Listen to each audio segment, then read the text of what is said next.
بسم اللہ الرحمن الرحیم۔ السلام علیکم۔ اس ویڈیو میں ہم بات کریں گے کہ اسرائیل متحدہ عرب امارات معاہدہ جو بظاہر فلسطینیوں کی حمایت کی علامت بتایا جا رہا ہے، حقیقتاً کس طرح فلسطین کو تنہا کرتا جا رہا ہے۔ 2 عرب ریاستوں نے اسرائیل کے ساتھ باقاعدہ سفارتی تعلقات قائم کر لیے ہیں۔ مشرق وسطیٰ میں نئے اتحاد سامنے آ رہے ہیں اور ماہرین کا کہنا ہے کہ اس بدلتی ہوئی صورتحال میں فلسطین تنہا ہوتا جا رہا ہے۔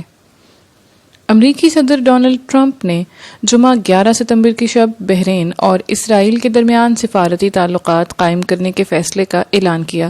امریکی صدر نے اسرائیلی وزیر اعظم بنجمن نیتنیاہو اور بحرین کے شاہ حماد بن عیسیٰ الخلیفہ کے ساتھ جاری کردہ مشترکہ بیان میں کہا کہ یہ تاریخی معاہدہ مشرق وسطیٰ میں قیام امن کی راہ ہموار کرے گا۔ متحدہ عرب امارات کی طرح اب بحرین بھی اسرائیل کے ساتھ سفارتی، سلامتی، تجارتی اور دیگر تمام شعبوں میں تعلقات قائم کر سکے گا۔ متحدہ عرب امارات کے بعد بحرین اسرائیل کے ساتھ تعلقات قائم کرنے والی دوسری عرب ریاست بن گئی ہے، جبکہ مصر اور اردن کے پہلے ہی سے تعلقات تھے۔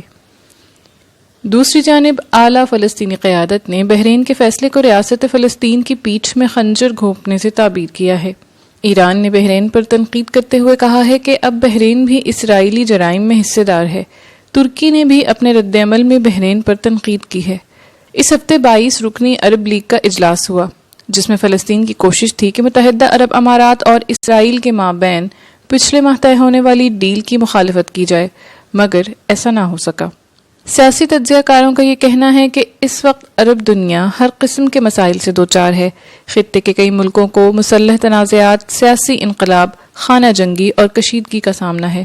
فلسطینی شہری عرب ممالک میں تقسیم کی قیمت چکا رہے ہیں۔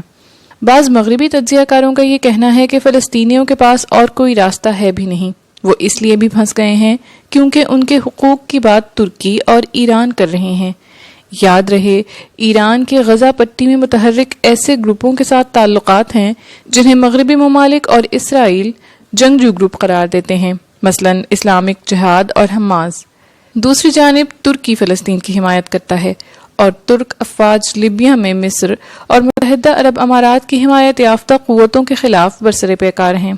سیاسی تجزیہ کاروں کا یہ کہنا ہے کہ فلسطینیوں کو ایران، ترکی اور قطر سے دور رہنا چاہیے کیونکہ ان کے عرب خلیجی ریاستوں کے ساتھ بڑے مسائل چل رہے ہیں۔